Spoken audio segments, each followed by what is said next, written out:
Thank you very much, Minister, for receiving us today, and thank you to the Icelandic authorities for their hospitality.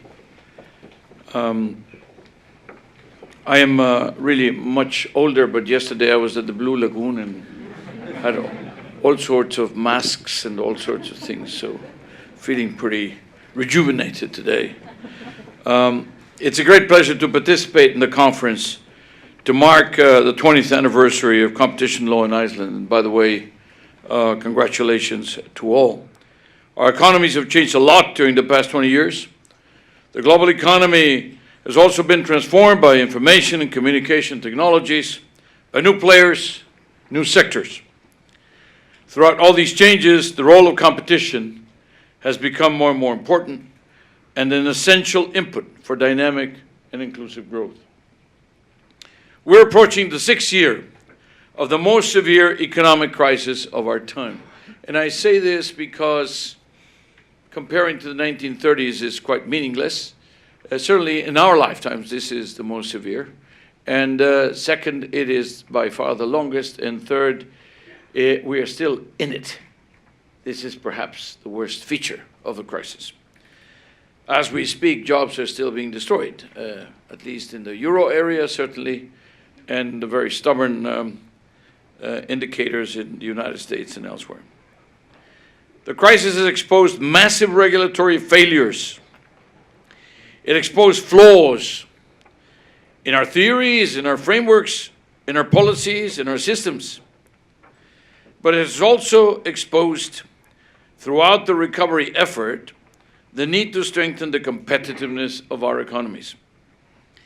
If you add to this the fact that more and more countries have been flirting with the temptation of protectionism, then there is no question that competition policy should be a top priority in our agendas. You know, it's a perfect cocktail: low growth, high unemployment, especially high youth unemployment, growing inequalities. Just perfect for populism, for demagoguery, and for looking at protectionism as an easy, popular way out. Even as a popular, easy way out of gaining a few votes for people who don't know better. Strong competition is an optimizer for our economies, as the minister said. First of all, it's the best catalyst to increase our productivity. And in the end, it's all about productivity. We can't get out of the hole if productivity is not improved. Because a strong competition framework generates the right incentives to attract the most efficient firms in our markets. It's clear also that firms and all kinds of economic actors facing more competition experience faster productivity growth. Again, it's about productivity. Firms facing competition tend to be better managed. And this is confirmed in a wide variety of empirical studies. I'm not speaking intuitively. You know, we at the OECD say that if you can't measure it, you can't manage it. So here we're talking about measurements. A strong competition policy can also be a very effective tool to promote social inclusion, reduce inequalities, as it tends to open more affordable options for consumers. In a way, it acts like an automatic stabilizer for prices. In my own country, Mexico, we estimate that about 30% of the household spending takes place in markets where competition is weak. And because competition is weak, prices are up to 40% higher than they would be if there were competition. And who suffers the most? Well, the poorest families are the most affected. They spend up to close to half of their income in uncompetitive markets. Therefore, they pay more. The Mexican government is now promoting greater competition in key sectors. They just revamped their new and put on the books a new competition law and a new telecommunications reform. And the telecommunications reform was fundamentally about competition in the telecommunications sector, because in Mexico it was dominated by a very powerful operator. These changes can have a very positive impact on the finances of the most vulnerable because they will buy at lower prices and have a greater choice. But also, consumers will have, again, greater choices and lower costs, but also the quality of the service will be better. When the telecom industry provides faster, better quality service, this enhances the productivity of the whole of the economy. It's not just a question of me getting my cell phone a little cheaper or whatever. You know, this means broadband in general is going to be helping the whole of the economy to be more competitive. Competition is also essential to promote innovation. Firms facing competitive rivals innovate more than monopolies. I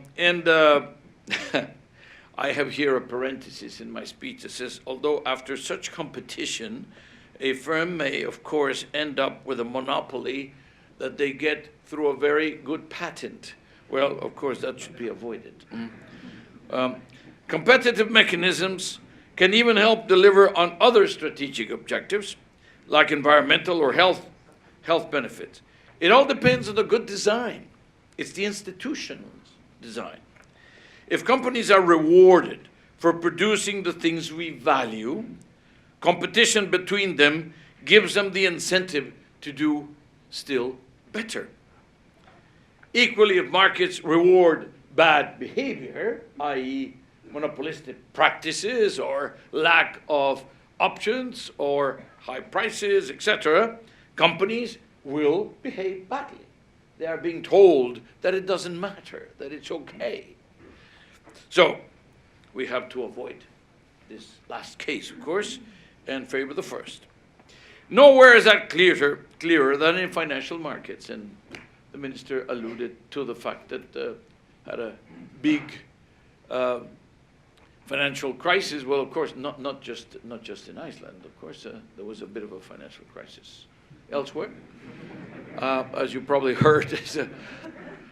And actually, the whole crisis was triggered by the financial sector, by lack of regulation, lack of supervision, or bad regulation and bad supervision, bad practices in the financial sector. So you're not alone, although I'm sure that doesn't give you a lot of consolation, but still. Now, you went through the motions, and in fact, you're still paying for the consequences here. You experienced the harsh consequences of bankers lending without prudence and even without reason.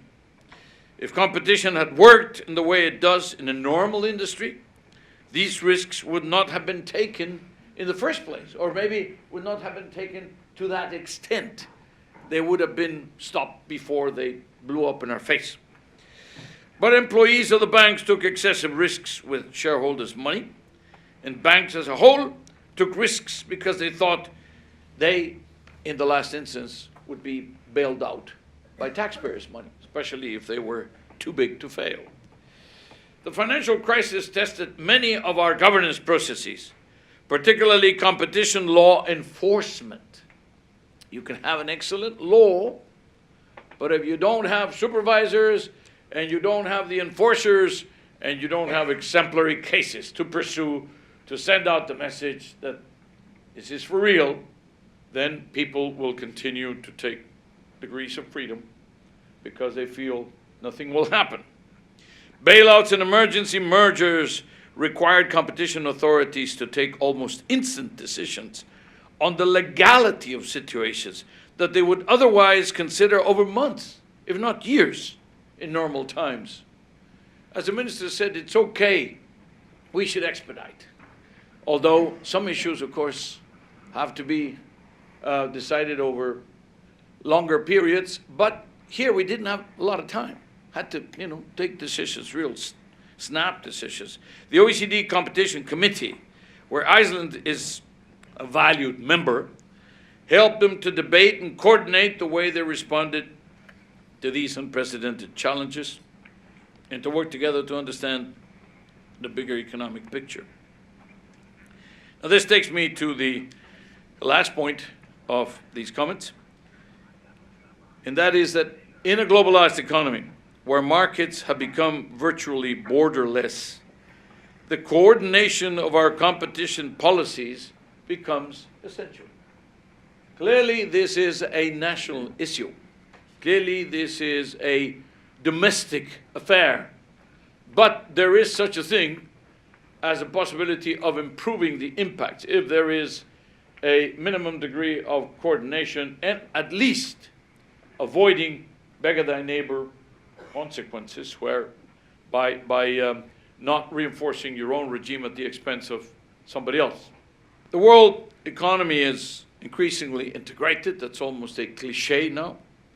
Markets and value chains cross borders more freely than ever. In fact, we just put out the numbers of trade and value added, where if you eliminate and subtract and net out the many times that things cross borders in the process of production, you get very interesting numbers that really are we used to have like an X-ray of trade. Now we have a bit of a PET scan of trade. We have a very good approximation. We just did that only a few months ago before we did not have the tool. We did not have the measurements. So the question of enforcement becomes very critical. At the OECD, through our competition committee again, but also through other bodies and tools, we're helping countries produce legal instruments that will make it easier for competition authorities to work together, reducing costs and uncertainty for business, but also providing more effective protection for customers and all the other beneficiaries of competition. Now, one area where we need to intensify cooperation is in investigating international cartels. I have to say that this is obviously a very serious problem, because the word cartel typically means, it's identified with criminal organizations, et cetera. And of course, there is such a thing. But cartelization, of course, happens in the normal course of business. And again, those that are affected are the consumers. The globalization of business, the consequent rise in the number of cartels with international scope, makes cooperation between competition authorities imperative to the success of domestic enforcement. In this area, we're facing several coordination challenges. For example, the need for effective mechanisms to facilitate information sharing between the investigating authorities. The need for coordinated investigative steps, and how to deal with a growing reliance on confidentiality waivers in cases of simultaneous leniency applications. The OECD is helping countries address these and other competition issues through its Global Forum on Competition and its policy roundtables on competition. So I hope this also helps to better appreciate the work of the authority of competition, because there's a lot of things that they have to do that are not very obvious. Now, I mentioned some of the excesses and some of the things that go on and that have to do with the world of finance, with the world of production, with the world of jobs, with the world, and that have a direct implication on competition. So it's not just a question of saying, okay, having more than one player, etc. It's really, looking at the whole array. And one of those issues is the question of taxes. Tax is very important. The question of taxation policy, very important for competition. This is what I would call one of the greatest threats to competition at the global scale. We call it BEPS, base erosion and profit shifting. Base erosion and profit shifting. In the jargon of the tax man, base erosion is where they reduce the place where you can be collecting. And profit shifting is that after you have reduced the base, then you take whatever profits are left and put them in a very low or zero tax jurisdiction. And in the end, everybody goes happily ever after and nobody pays taxes anywhere. This is how they look at the story. The taxman, of course, faces a situation where he can only tax the middle class, he can only tax the small and medium enterprises because he has nobody else to tax.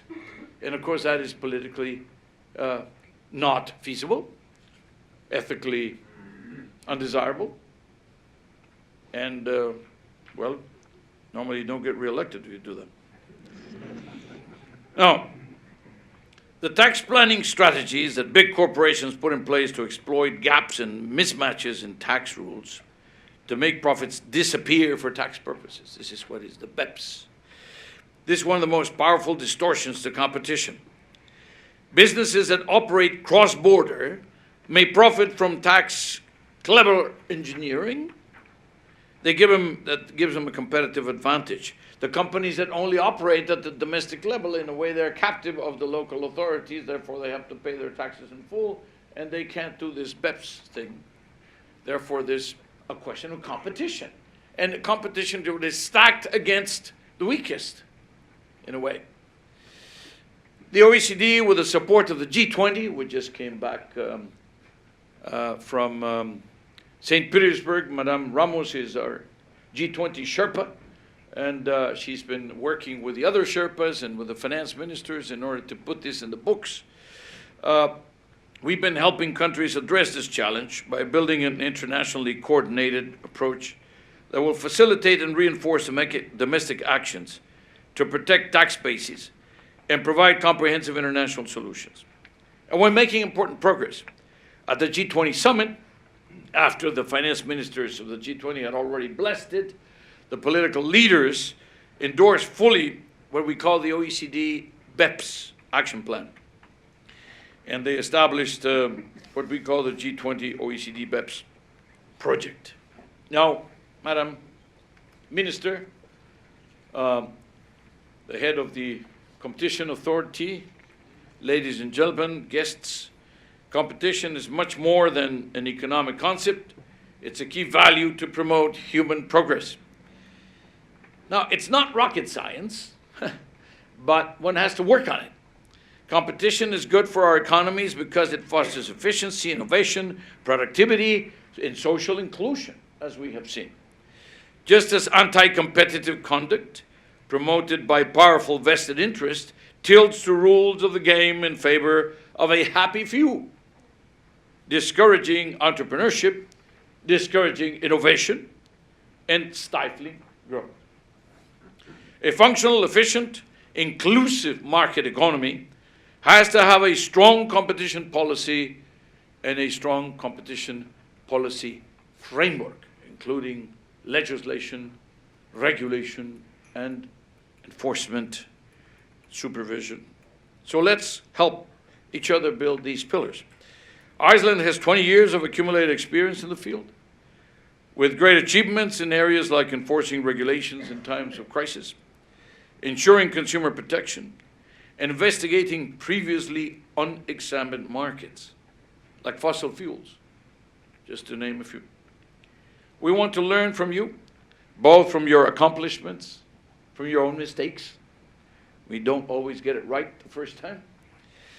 And I take the opportunity, I take this celebration of the 20 years of your competition law to reiterate the OECD's commitment to support Iceland in its efforts to design, promote, and implement better competition policies for better lives. Thank you.